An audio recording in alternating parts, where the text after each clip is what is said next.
ada satu pertanyaan yang menurut saya bagus banget untuk dibahas gitu, yaitu tentang cara menghadapi rasa insecure.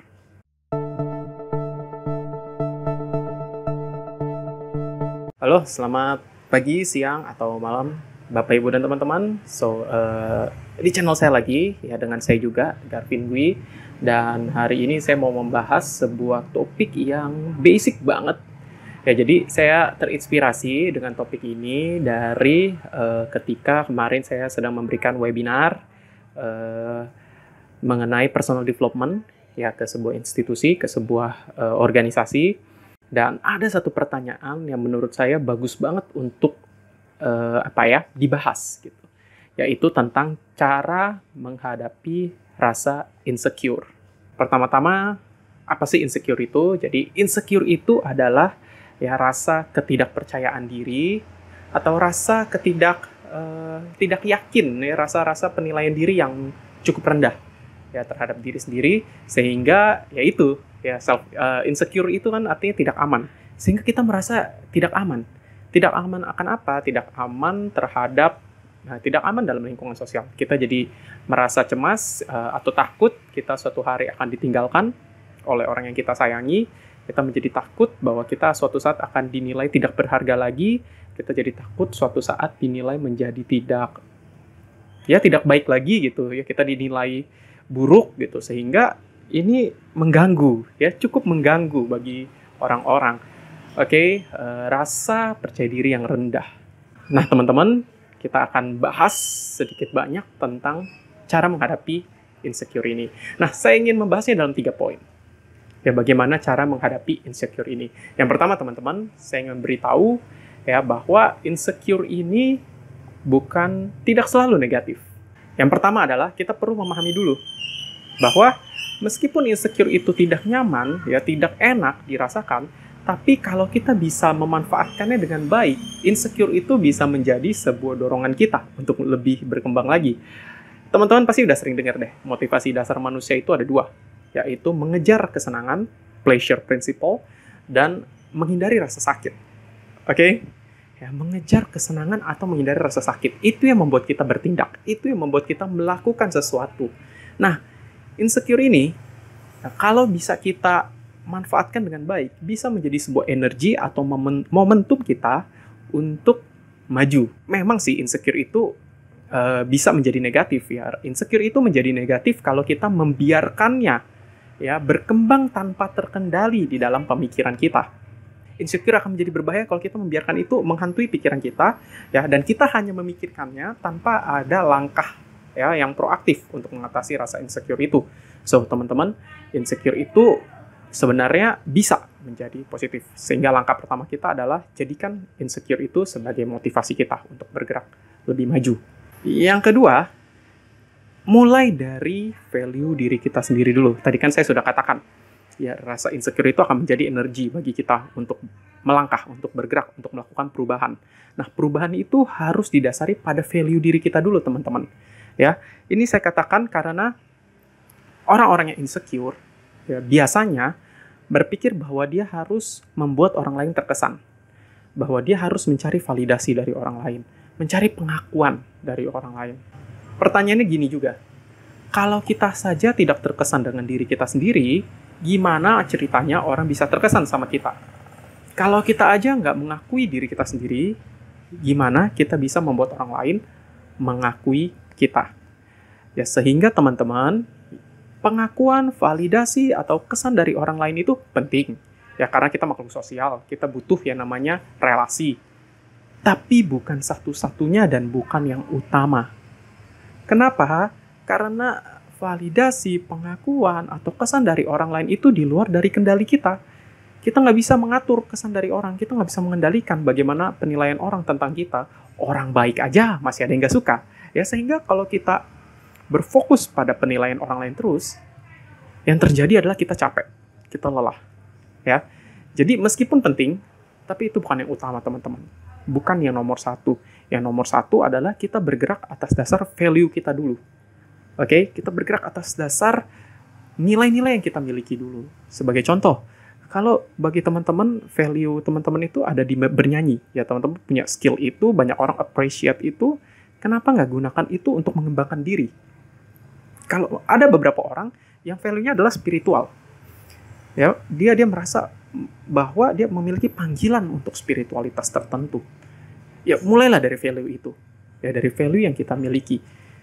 Dengan memulai dari value yang kita miliki, kita akan menjadi lebih punya jalan. Ya, lebih punya jalan.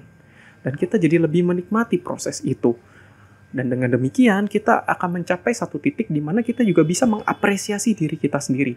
Dan ketika kita sudah bisa mengapresiasi diri kita sendiri, kita sudah bisa percaya dengan diri kita sendiri, ya maka gini aja, air laut itu nggak perlu digarmin, orang udah tahu asin. Ya, jadi ketika kita memang berkualitas, tanpa perlu kita paksa orang lain mengakui kita, tanpa perlu kita berupaya membuat orang lain mengakui kita, otomatis orang lain pasti mengakui kita kok. Kurang lebih seperti itu. Oke teman-teman, jadi tips yang kedua dari saya adalah mulai dari value diri kita sendiri. Dan yang ketiga, yang terakhir dari saya adalah belajar memaafkan diri sendiri. Ya, ini juga penting, ya belajar memaafkan. Karena banyak dari kita yang menyimpan sadar atau nggak sadar, kekecewaan terhadap diri kita di masa lalu. Ya, kita kadang tidak ingin atau ingin banget menjauhkan sesuatu yang bagi kita itu, udahlah, itu di masa lalu yang cukup kulupakan gitu. Ya benar, memang harus kita lupakan kok. Sesuatu yang buruk di masa lalu, tapi kita perlu berdamai dulu, kita perlu memaafkan dulu. Maafkanlah diri kita sendiri di masa lalu yang mungkin pernah berbuat salah, berbuat hal yang menurut kita memalukan, ya mengecewakan gitu, sehingga kita bisa lebih plong. Ya, karena kalau masih ada sesuatu yang mengganjal, kita akan sulit untuk yang lagi-lagi yang tadi saya katakan, membuat diri kita terkesan. Ya harus ada yang dilepas dulu, ya hilangkan dulu ganjalan terhadap diri sendiri. Nah, gimana caranya memaafkan diri sendiri? Ya, saya sendiri itu biasanya bisa sih, salah satu caranya ini, ya kita bayangkan. Ya, kita bayangkan diri kita di masa lalu, Garvin di masa lalu yang pernah berbuat masalah, itu muncul di depan kita. Ya, ini imajiner. Muncul depan kita, mengucapkan maaf kepada kita. Mau nggak kita maafin? Ya, itu udah terjadi. Kalau kita menolak kejadian itu pun tetap ada. Ya, mau nggak mau kita harus menerima kejadian itu, merangkul itu sebagai bagian dari kehidupan kita. Iya, itu salah. Iya, itu nggak benar. Tapi nggak ada manusia yang pernah luput dari kesalahan. Ya, tidak ada manusia yang tidak pernah melakukan kesalahan. Ya, dan kita bisa melepaskan emosi negatif itu dan mengambil pelajarannya. Oke, sehingga kita bayangkan teman diri kita sedang meminta maaf kepada kita, diri kita di masa lalu yang pernah berbuat salah, dan kita punya pilihan mau memaafkannya atau tidak. Ya, saya sih menyarankan memaafkan. Lalu kita tatap kembali imajiner teman kita atau diri kita, ya kok teman kita, diri kita di masa lalu itu, dan kira-kira apa yang ingin kamu berikan saran terhadap diri kita di masa lalu itu? Ya, apa yang bisa kita berikan sebagai masukan sehingga itu yang saya katakan, kita bisa melepaskan emosi negatif dan mengambil pelajarannya. Setelah itu, bayangkan diri kamu yang dulu itu, yang kamu nilai bermasalah, pelan-pelan memeluk kamu juga memeluknya, dan kalian kemudian menyatu kembali. Karena sesungguhnya diri yang sama. Gitu. Ya, jadi itu akan lebih melegakan ketika kita mampu memaafkan kesalahan kita di masa lalu. Karena lagi-lagi nggak ada yang bisa memaafkan diri kita selain diri kita sendiri. Ya, kalau kita nggak mau maafin, siapa yang mau maafin? Gitu. Oke? Jadi yang ketiga adalah memaafkan diri sendiri. So, teman-teman, 3 tips ini walaupun kedengarannya sederhana, tapi kalau dijalankan, ini bisa membantu kita mengatasi rasa insecure kita. Ya, jadi yang pertama, jadikan insecure itu sebagai momentum kita untuk bergerak lebih baik lagi. Ya, yang kedua, mulailah perubahan itu, gerakan itu dari value kita sendiri. Jadi, penilaian dari orang lain itu penting, tapi kita jangan berusaha untuk mengendalikan penilaian orang lain, melelahkan. Lebih baik kita berfokus pada value kita, kembangkan, dan kalau memang kita berkualitas, orang lain pasti kok akan mengakui kita. Air laut nggak perlu digarmin aja udah asin, orang udah tahu udah asin. Ya, dan yang ketiga, belajar memaafkan diri sendiri. Ya, supaya lebih plong, lebih lega. Otomatis kita pun lebih mudah untuk merasa nyaman lagi dengan diri kita sendiri. Dan Kalau kita aja nggak nyaman dengan diri kita sendiri, bagaimana orang lain bisa nyaman dengan diri kita? Kalau kita aja nggak mampu menerima diri kita sendiri, gimana kita bisa membuat orang lain mau menerima kita? Itu filosofinya. Oke teman-teman, selamat menjalankan 3 tips ini. Kalau teman-teman merasa ini useful, ini powerful, tolong beritahu saya. Boleh tulis di komen, ya boleh DM saya juga di Instagram saya.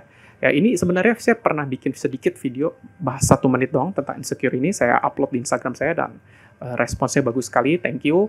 Ya, makanya saya bikin video ini dalam full juga supaya lebih apa ya? Lebih lengkap pembahasannya.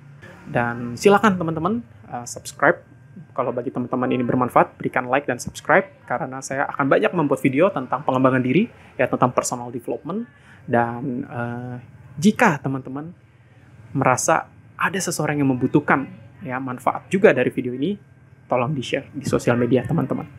Oke, sebagai penutup, saya ingin mengatakan bahwa tidak ada yang berwajib atau tidak ada yang bertanggung jawab untuk membahagiakan diri kita sendiri selain diri kita sendiri. Orang lain itu nggak bertanggung jawab loh atas kebahagiaan diri kita. Hanya kita yang bertanggung jawab atas kebahagiaan dari diri kita sendiri. Kita mau milih bahagia atau enggak.